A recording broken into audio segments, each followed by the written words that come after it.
it is a little after 12, so we're going to go ahead and get started. And before we jump in, I'm going to go ahead and kind of do some introduction. So I'm Maria Maravilla. I'm with the WorkSource Wenatchee Valley office, and I'm the business services representative. So I work with local employers, supporting them through their hiring needs. And I'll let the ladies on my team introduce themselves as well. Hi, I'm Tammy McBride. I am a Career Connected Learning Specialist at the North Central Educational Service District in Wenatchee. Hello, I'm Diane Navarro, and I am from WorkSource Wenatchee, Community Liaison, serving Chelan Douglas counties. Wonderful, thank you, ladies. So today we're going to be sharing some information with you guys, or with you, Jake, and all about resume, some information and some tips and tricks to hopefully help you rock your resume. So let's dive in. Maybe. Okay, here we go. So let's just get started with what is a resume. So a resume is a simple document. It captures a summary of a person's skills and experience. And these days it can be hard copy or it can be a digital file for online purposes as well. And what is the purpose of a resume? The purpose of a resume is to outline your specific skill set so that you can get the interview. So it's intended to help you stand out and show that you're qualified for the position you're applying for. Okay, and here are some quick resume facts. These are quick, but these are super important. They'll be helpful to keep them in the back of your mind as you're building your resume. So employers spend no more than 10 seconds when they're reviewing your resume. They also review hundreds of resumes, and they scan for specific keywords. Because there's so many resumes to get through, they will never spend time reading your resume from start to finish. So your resume will never be completely read. And your resume is also a working document. And what we mean by a working document is over time, as you gain experience, as you gain education, your resume will evolve into a different type of document. It may change the style, the format that you use, and the content of it will be different, and you'll be applying to different positions. So you'll be targeting your resume. And a targeted resume is going to increase the opportunities of you being selected for that specific position and getting an interview. And targeting is a big word. It's very important when it comes to resumes, and we're going to dive a little bit deeper later on in the presentation.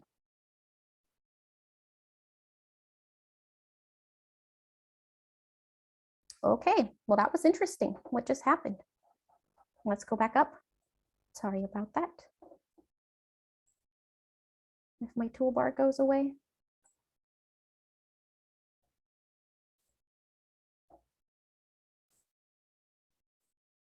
Okay.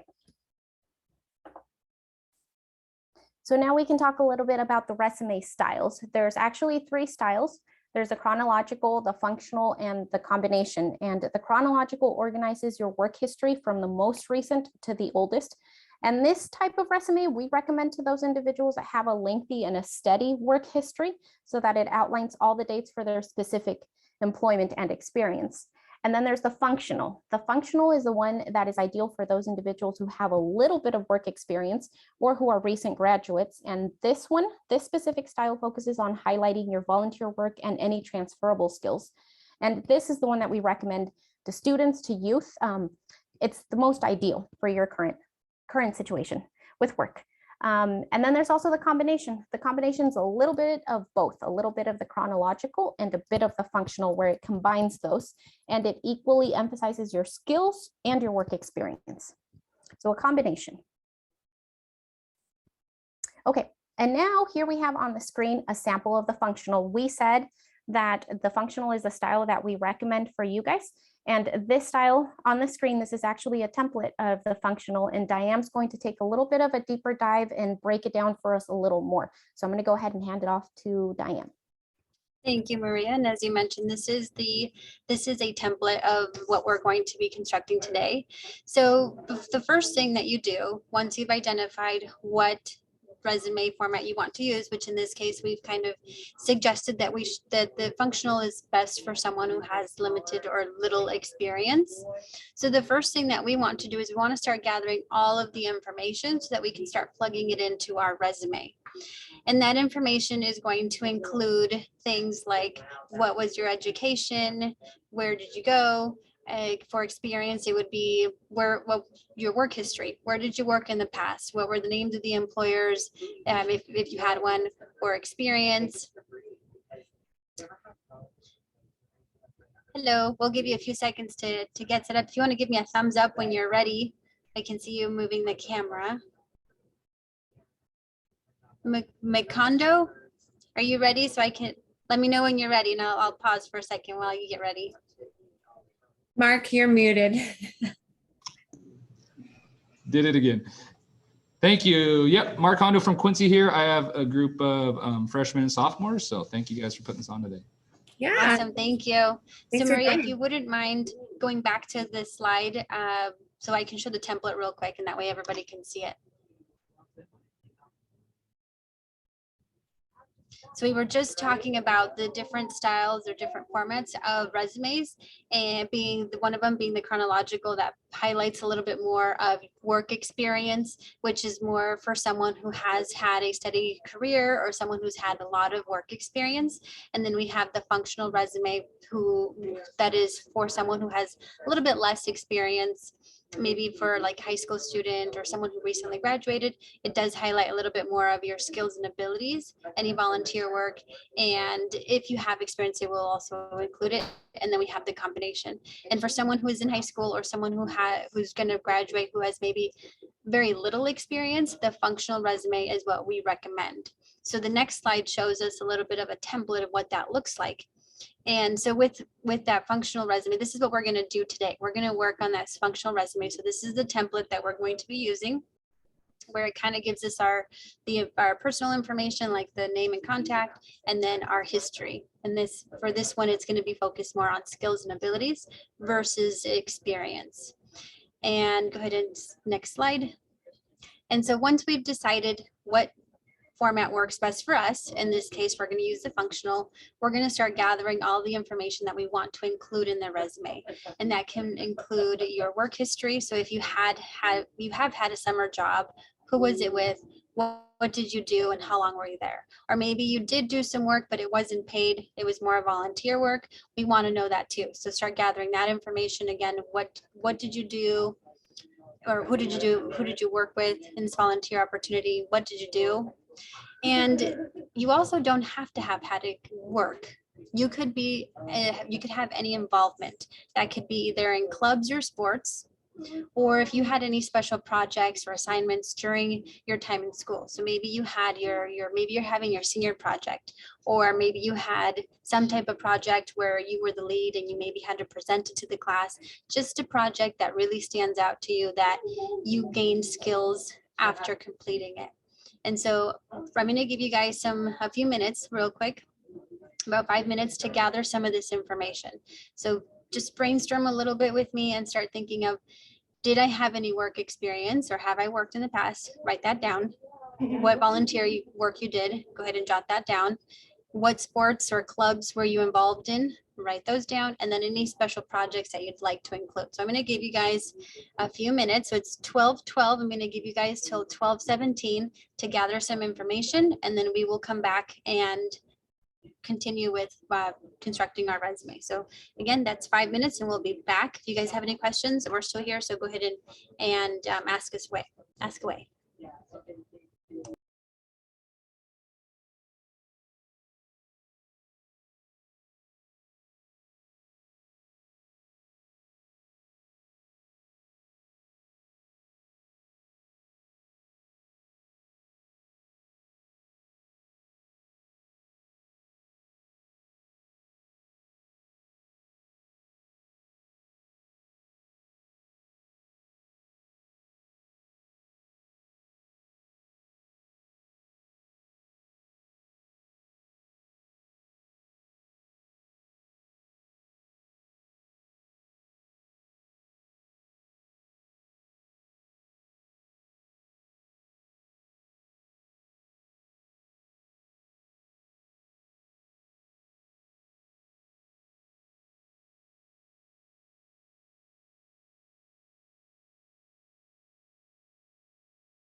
think we'll give you one more minute to gather some information thoughts.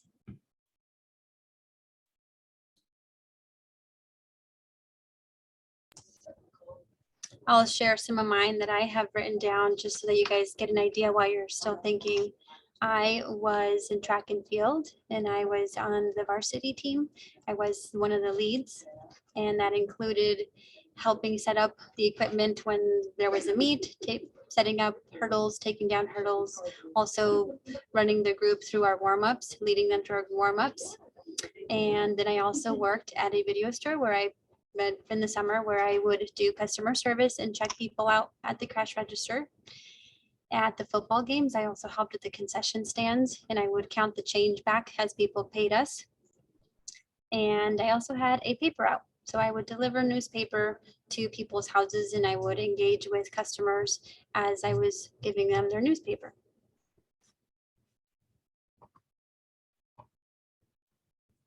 Okay, so let's go ahead and bring you guys back. And so hopefully you guys had enough time to gather that information. And as we go through the slides, maybe you'll come up with some more, but at least for now, you'll have a good idea of what we're going to do with that information. So again, that would include work history, volunteer work, anything in a club or a sport, any special projects or assignments. Okay, Now, Maria, if so, you'll move us over to the next slide, please. Your state that you were leaving or applying for. So this slide is kind of a neat slide because oftentimes we don't know what type of skills we may or may not have. You probably already know some of the skills that you have, but based on the tasks that you do, you have the ability to derive or take out or identify skills that can be used in your resume as well as in positions that you will be applying to. So as it says here, we're going to do the deriving skills from the tasks. So a resume description equals action verbs plus your transferable skills. So let's look at our example, because I know sometimes when we talk about it, it can get a little confusing. So if I was an office assistant at the school, one of the things that I did was answer phones and email as an office aide. So what are some of the skills that we can take out of there? Well, if we look at that sentence, we have answering phones and email, which both fall under the communication category. So we can say that the skill that we had based off that task was oral and written communication. We also helped customers as they were coming in to the office, the front office. So we provided customer service. We guided anyone coming in to the appropriate location, or maybe we guided them to the right person that they needed to talk to. So the skills that we can derive from those tasks that we did as an office assistant or an office aide during your 7th period are oral and written communication skills, because we answered phones and we also wrote emails and we provided customer service. So now we just add another little words, action verbs, or a little more descriptive words to put it into our resume description. So it can sound something like this: provided customer service with strong verbal and written communication skills, supporting office staff. Another example could be that we had this big class project where I had to deliver PowerPoint presentation to the class. And then after that, I also had to deliver it to a larger group of people within the school. The skills that we can derive from that are, we have knowledge of Microsoft Office because we used Microsoft Office to construct the PowerPoint presentation that we used to deliver the message, right? And then we also have public speaking skills because we did public speaking when we did the presentation to either your class or the school. So again, if we just add some of those action verbs into those words, we can create a sentence. And now the sentence can be I utilize PowerPoint to effectively deliver presentations to small or large audiences. So those are the sentences that you can put in your resume as descriptions of the skills that you have. So again, this is just an example, but what you just gathered, the information that you just gathered, we can look at that and see, what did I do? Oh yeah, I answered phones and I also wrote emails. What might that skill be? Well, it's communication, and the fact that it was written or typed, and that I answered the phones are oral and written communication. So when you're starting to build your resume, look at the examples that you wrote down and start thinking of what what did you need? What skills did you need to accomplish the task that you said that you did? Next slide, please. So we've looked at that functional resume template, and now we're going to actually work on it together. So we're going to work on the first part, and the first part is basically your contact information, as well as your objective and your education. And this might change the further you go down into your career, as well as the more experience you gain. But for now, we're going to start off with this. So we're going to add your first and last name so that they can identify who the applicant is. We're also going to give them your general location in the state that you're located. We don't have to give them your physical address anymore. They just want to know that where you are. So if you're applying to a position in Wenatchee, they want to know that you're in Wenatchee. If you're in Quincy, that's fine too. They might just ask you, or they might consider that this position is going to require you to commute. You also want to have a contact information so that when they want to know more about you or have some questions for you, they can contact you. And that can be either via phone or email. And make sure that your phone is a phone that they can call. You don't want to give them just a texting phone number because they probably won't text you. So make sure that you have a phone number where they can call you. Also suggestion for an email is we want to make sure that your email is appropriate and professional for your job seeking efforts.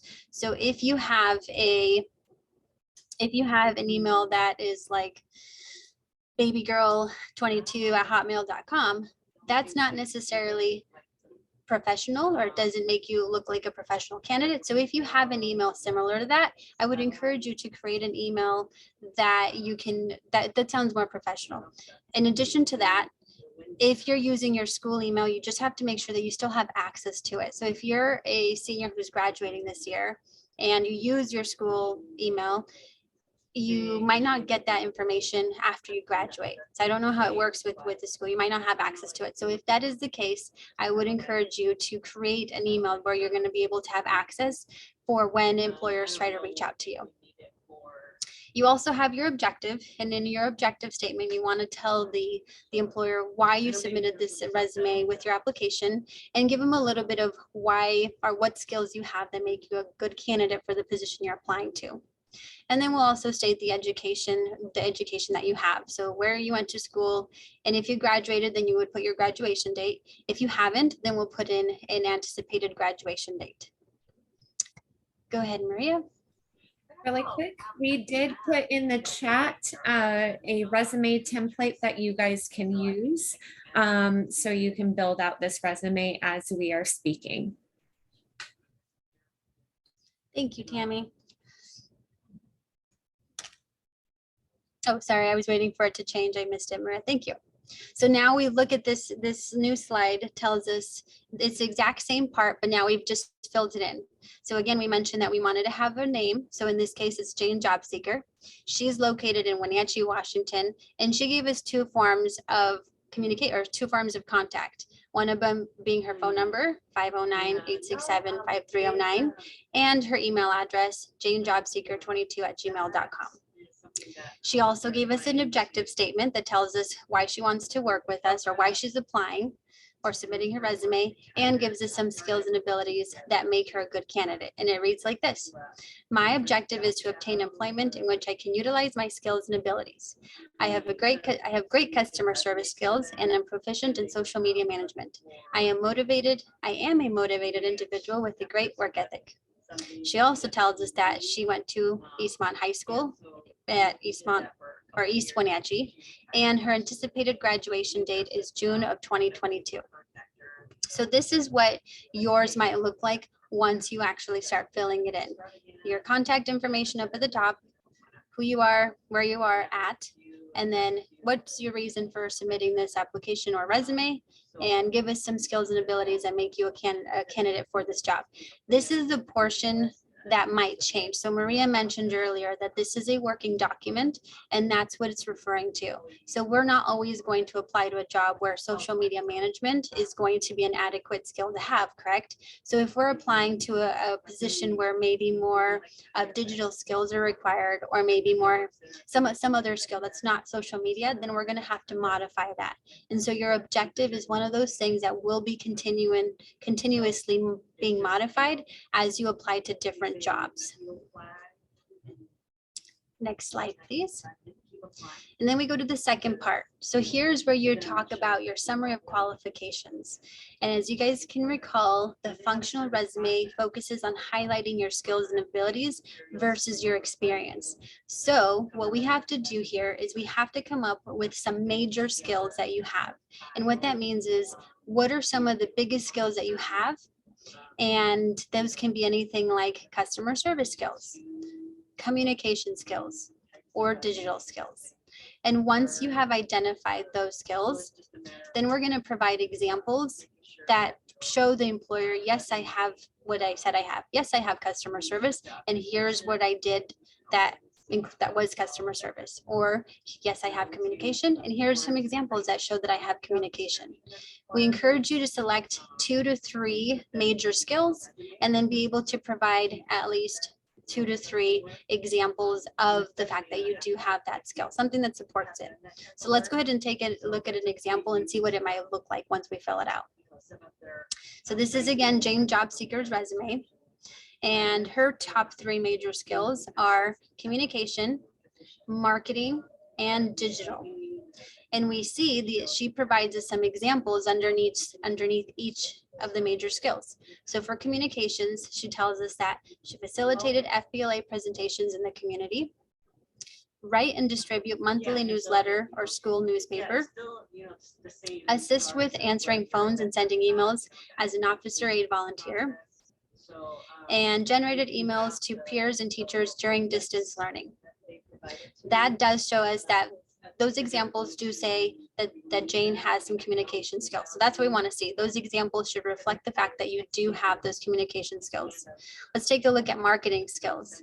She developed social media marketing materials like flyers or sports pictures, managed social media platforms and updated posts as needed, ensured school community stayed up to date with current events via social media. Again, those are examples that show us that yes, she has marketing skills. And we have digital skills, where she is knowledgeable in Microsoft Office, PowerPoint, Word, Excel, and Outlook, and utilize Zoom, Teams, or Google Meets to attend meetings and distance learning, and proficient in web-based communications and research. And if you look at these examples, you might notice that not all of these examples are from maybe a paid job. She had these examples from the involvement or the interactions that she had in her school, right? So for example, the digital skills, the one about utilize Zoom, Teams, or Google Meets to attend meetings and distance learning. I think you guys can all say that you've all had that digital skill, right? So again, these skills are not necessarily, or these examples are not necessarily from either paid or unpaid work experience, but rather the experience and involvement that they have had for during the time that they were in school, or any experience that you've had in the past. And the third part is, oh, go ahead, Tammy. There was a question in the chat. Do we have any suggestions for other summary skill categories in case they can't think of something? Yeah, so if you, for example, also review the classes that you've been involved in. If you're in a welding class, that's a major skill. You have welding experience, then you can talk about the different knowledge that you have in there. Maybe you are in yearbook. Yearbook also has software design, so that's a skill. And then you can talk about some of those skills that you use to be involved in yearbook staff. Same with newspaper. That's a communication, but it's also journalism, right? And so you can talk about having a journalism skill and everything that you did with your involvement in the newspaper. Do either of you guys have any additional one that you can think of? One just popped into my head. If there's leadership, so if you were ever a captain of a sports team, that's leadership skills. You can talk about what did you do as a leader that was different from the rest of the teammates that show those leadership skills. And that can also be said for you were the lead of your senior project, or you were the lead of whatever project that you had in school. Do you guys have anything else to add, Maria or Tammy? I was just gonna say, like, sports, even though you are in an active physical, activity, especially if you were a part of like creating posters for your games, or maybe you were a team captain, stuff like that is all transferable skills that you can throw on your resume. Um, or even if you were in theater, maybe, or choir or band, those are important skills that you've learned as well. Think about maybe if you were in theater or in a drama club, some of the stuff that you've done as far as trying to get the word about a play. That's marketing skills right there. Kind of think outside of the box on some of the classes that you're physically in, because a lot of those teach you skills that you already are utilizing in those classes. Also think about how you organized your time. That's organizational skills. And you guys have had some experience as young as you are with organizing your time for distance learning, or being able to teach yourselves some of the stuff working from or going to school from home. I would just add to that. I think that when you're getting started with your first or very first resume, or one of your first resumes, sometimes it can be a little intimidating when you're still a student. But something that I know helped me in the past is making a list of everything you're involved in. Like Tammy and Diane said, whether it's sports, whether it's a club, whether it's volunteer work in the community, take those 3 areas, kind of organize the things that you're involved in, and break down your responsibilities or what you're contributing to each of those areas. And then that kind of will help you identify skill sets that you have, whether they're technical, communication, any type of those skills. Like Tammy said, that's what we call it, transferable skills, and they will carry over into your resume. But it will really help you and pay off to really find out what skills you possess for yourself. We can give you a ton of different examples, but if you take the time to really organize and identify what skills you possess in those different areas, it'll pay off, and it'll make it easier for you to transfer them into your resume for sure. And to add to what Maria said, a while back, we did a presentation on superpowers, and we talked about understanding what you're good at, not necessarily related to experience, but naturally, what are you good at? If you talk a long class, and maybe you get attention to detention like I did, but that's social. That's being social. And so you can say, yes, I'm chatty, but that's also social. And you use that social skill in talking at assemblies. Maybe you're passing out the flyers or greeting people as they come into the school, a yard sale, whatever it is. There's also, if you like to write a lot, like in your essays, if you're someone who writes a lot, that's also communications. So kind of like what they said, think outside the box, but also just maybe not too much out the box, because you can just make a list like Maria said, and look at all the stuff that you've been involved in and all the things that you're good at naturally, and things that you were good at that you've learned through school. So I hope that helps. So this takes us to our third part, where we talk about our experience, and some of you guys might not have experience, or at least paid experience, and that's okay, because we're going to also be able to use in the functional resume unpaid experience, and that can be anything from volunteer work to your involvement in sports to an involvement in assignments. And so what kind of things we include in the experience portion, whether it's paid or unpaid, are the name of the organization. And so if it was an assignment, you would just say it was the school or the name of the class that you were in, the location, and the dates that you were involved in that. Under that, we do want to know, what did you do? This just shows the employer that you had experience, and this is the kind of stuff that you did. It just gives them an idea of what you know how to do. So if we go to the next slide, it's going to give us a little more example, and we've included here 2 different types of experience. One of them as it relates to someone who's just in school, and the other one is someone who has had a paid work experience. So the first one is being a soccer captain in East Wenatchee, fall of 2021. And what we did was we led pre and post game motivational speeches, organized team for warm-ups, and ensured practices remained on schedule, arranged for a videographer to record games for future references and reviews. You can even go as far as saying that after the videos came in, you can put in there reviewed videos for future game plans. Our second example is a paid work experience at Red Cherry Orchard in Wenatchee, summer of 2019. And this person was a checker. And what they did was accurately punch picker punch cards, guide pickers to appropriate orchard location and trees, and ensure appropriate amount and quality of cherries per bin.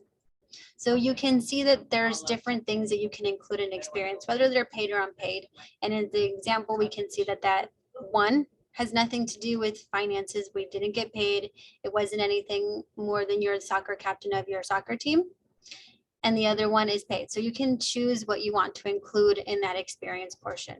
And that will reflect on the resume at the end. So if we can go to the next slide, it'll show us a completed functional resume for Jane Job Seeker. So now it's all put together, it's all filled in. And even though she only has one paid work experience, this resume gives us a lot of information about Jane Job Seeker. We know why she wants to submit this resume with their application. We know what the education is. We know her major skills, and then we know that she had some experience. So this gives us a well-rounded idea of how Jane might be as an employee.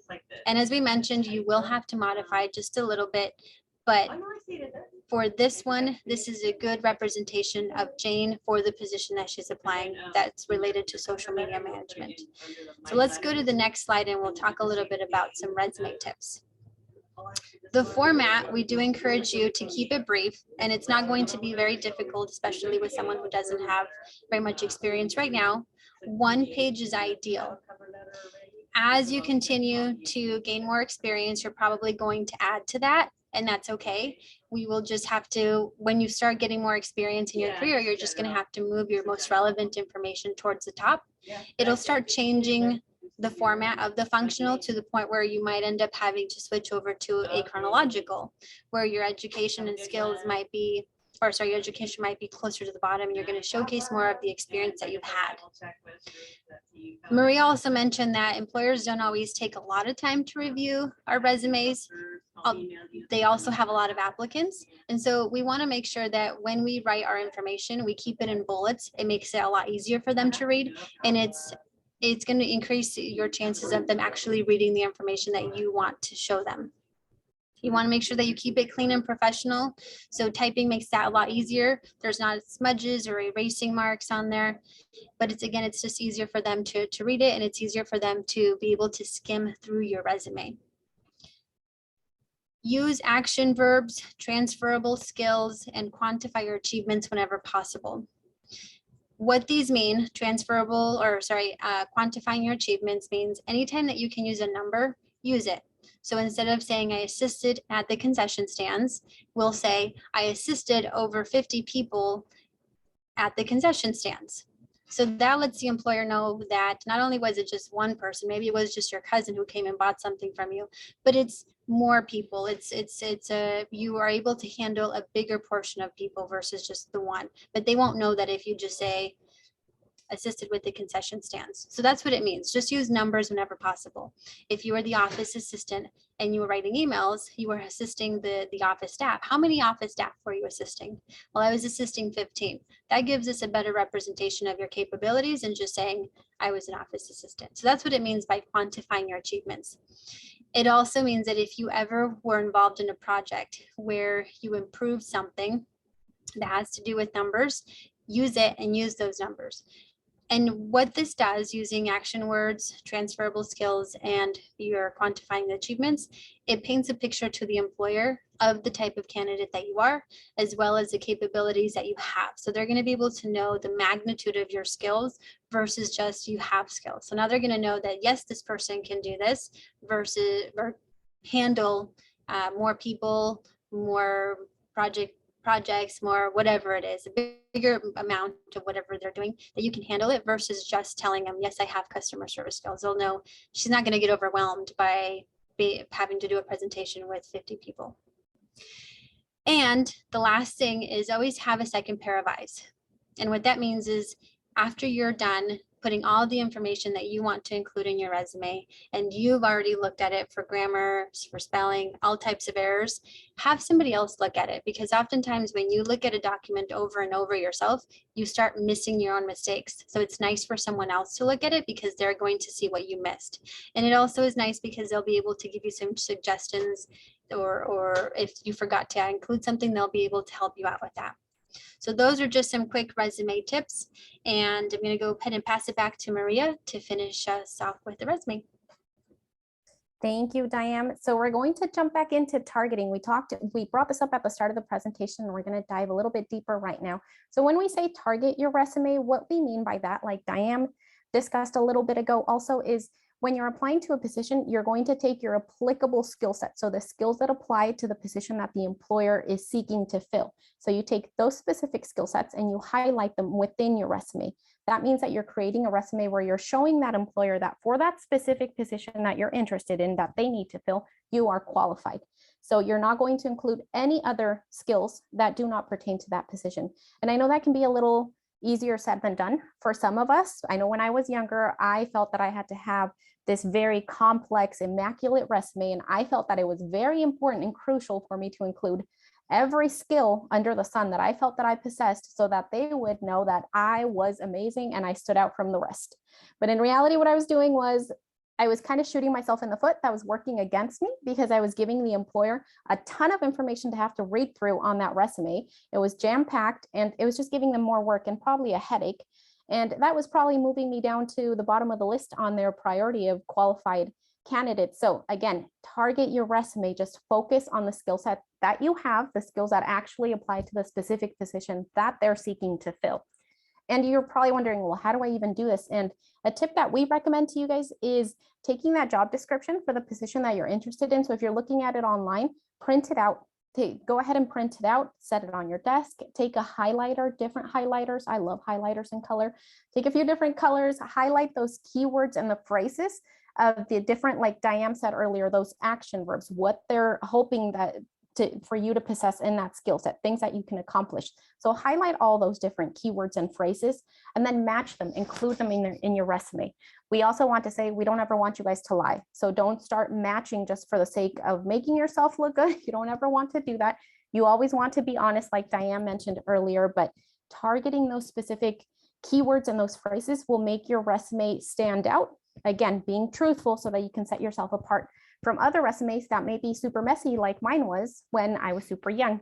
And another quick tip when it comes to your targeted resumes is we recommend that you give each one a specific name. So if you're applying for 3 different positions, give each one a specific title. It could be the position name with your last name, but make sure that you can tell them apart. And this is super important nowadays, especially with online applications, because you have the ability to upload digital files. So if you have them saved on your computer or on a flash drive, you want to be able to tell them apart.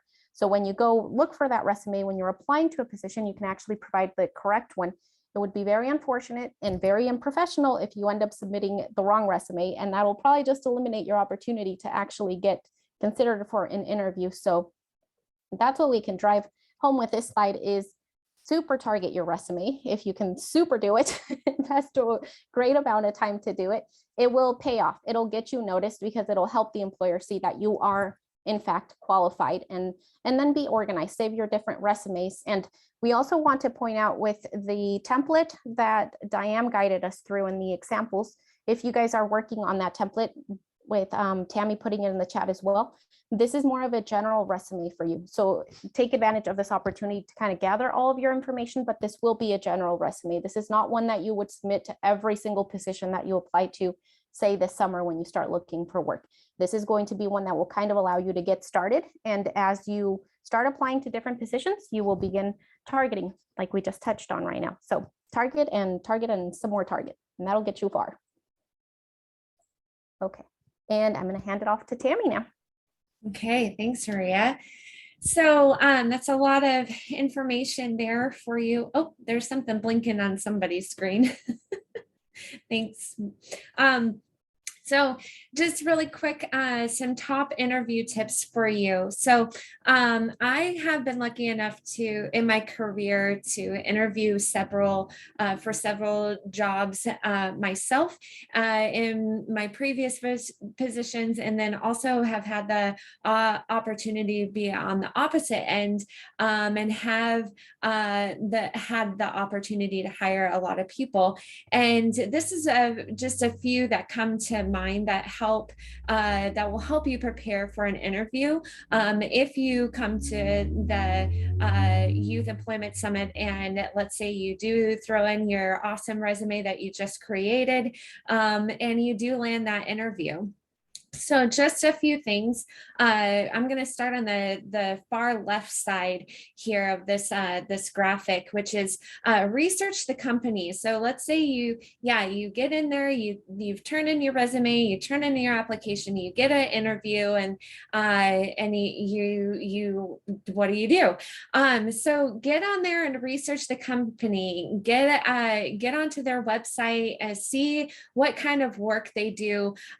See what some of their initiatives are, and read through their mission statement. Get a grasp of who they are as a company and what they're there for and what they do. Really practice that. The next one is practice and repeat. So think about some of the questions that you think you are going to be asked. Write them down and have answers to those questions before you get into that interview. Just like studying for a test, you want to make sure that you're prepared. What do you know about the company? What do you want to know about the company? What do you want to know about the job? What do you want to know about, just the business that you just applied for? Those are some of the questions that you are going to ask. Maybe that's some of the stuff that you do ask them, but also think about some of the questions that they might be asking you that relates to the job position that you applied for. Are you friendly? Are you outgoing? Are you organized? What are your interests? Where do you see yourself in 5 years from now? What are your answers to some of those questions that they will be asking? Like I said, write them down, be prepared for those questions so that you don't stumble when you get there and they ask those. Next one is get ready ahead of time. Pick out a set of professional clothes. First impression is everything. First impression is what they see. They haven't ever met you before, so lay out your clothes the night before. Dress to impress, even if the job might not be so fancy. I always say that, and I strongly I think strongly about that. Wear clothes that fit properly, no holes, no jeans, a nice shirt, professional pants or skirt, and nice shoes. Know and research whether you are having an in-person or a virtual interview. That's another thing. If it's virtual, make sure that you have the link ahead of time, what time it starts. And if it's in person, where are you going? Find out what location it is, maybe map it out the day before. Go take a drive and find out where you're going and where you're going to park. You don't want to be there in the morning of or that afternoon and getting to that interview and not knowing where you're going, right? So just make sure that you are plan ahead. If also you are virtual, make sure that you check your background. If you are on camera, what's behind you? Make sure that there's nothing that will be misunderstood or offend anyone. And check your computer and your connection. Make sure that your audio and visual is working. Same with lighting. Can they see you great? Make sure that you pick a quiet space and not a lot of background noise. Another one is moving around that circle there is to stay calm. you're just going to have a conversation, and it's with the employer. One thing that might help you relax is that you are interviewing them just as much as they are interviewing you. This is your chance to scope out that business and see if you really want to be a part of them. Always have a few questions for them at the end, and make sure that this job is what you want, and the people that you are wanting to work for. Next one is to be on time. That's in the bottom middle there. I can't stress this enough. If your interview is at 9 a.m., what time do you think that you should be starting or be there? Is it 8:45? Throw in the chat, you can play along with me. But if your interview is at 9, I would say the latest that you need to be there is 8:45. This gives you a chance to sit down, relax, take some deep breaths, kind of go through in your head some of those prepared questions that you were just thinking about, and practicing, and gives you just a time to scope out the place, right? Kind of take a look around and see what's there. And then obviously at the end of your interview, follow up after your interview. This is a nice touch to follow up after your interview, to send a handwritten thank you note or a personalized email. If you know that the turnaround is pretty quick and they want to be hiring someone within the next couple of days, you want to make sure that thank you note is ready to them in their hands before they start making those decisions.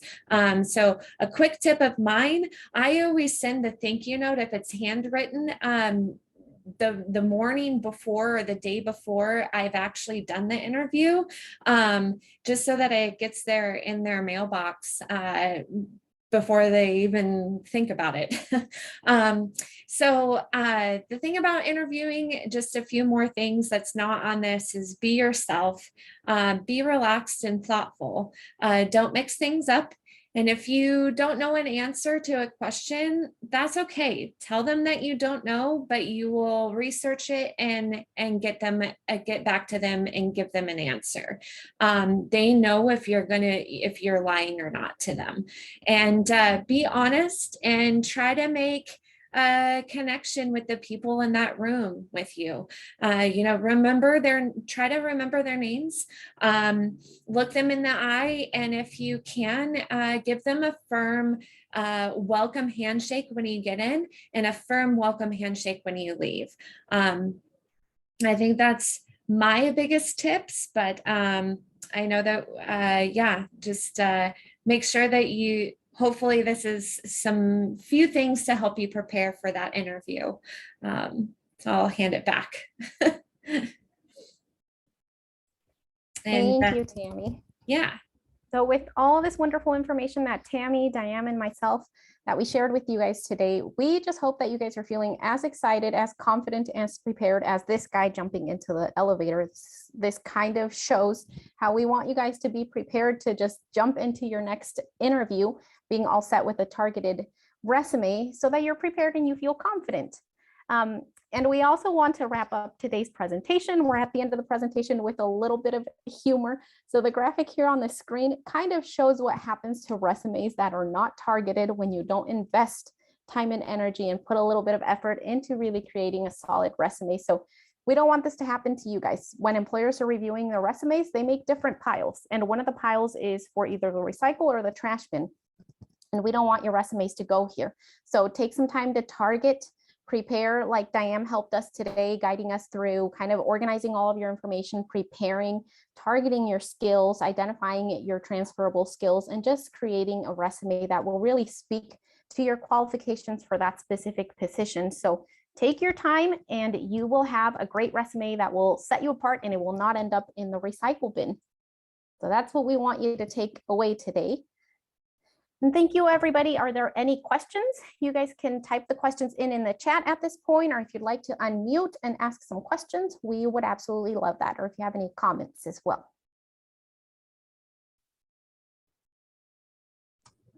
I just want to share that if you guys, once you create your resume and maybe you have a rough draft and you'd like someone to put a second pair of eyes on it, we do have the local WorkSource offices either in your county, or you can reach back out to us and we can help put a second pair of eyes on there so that you guys can be ready for when for you to be ready to apply for a job. Yes, thank you, Diane. I have no questions for you guys, but I just wanted to say thank you. And I'm looking forward to seeing you guys at that job summit. Hey, thanks, Jake. Thank you, Jake. And just to answer Garci's question that was in the chat, yes, this is recorded, and yes, we will be posting this on our YouTube channel, our Career Connected Learning page on YouTube. And I just put in the link in the chat to that, but we will be sending this out. So this is something that you can definitely come back to, especially if you start getting on that resume and start building it out, and you kind of stumble on, oh yeah, what did they go through, or what did they say? All of this is going to be on our YouTube channel. So yeah, you guys can grab that at any time. Wonderful. Thank you, Tammy. So does anybody else have any last minute questions, comments? Looks like we're set. So thank you guys for joining us today. We appreciate you being a part of this presentation, and we hope that we provided some information on preparing your resume and getting ready for your interview. And we will see you guys at the Youth Employment Summit on March 23rd. Super excited about it. Yes, thank you. And we hope to see you there. Thank you, everybody. Have a great rest of your day. Thank you.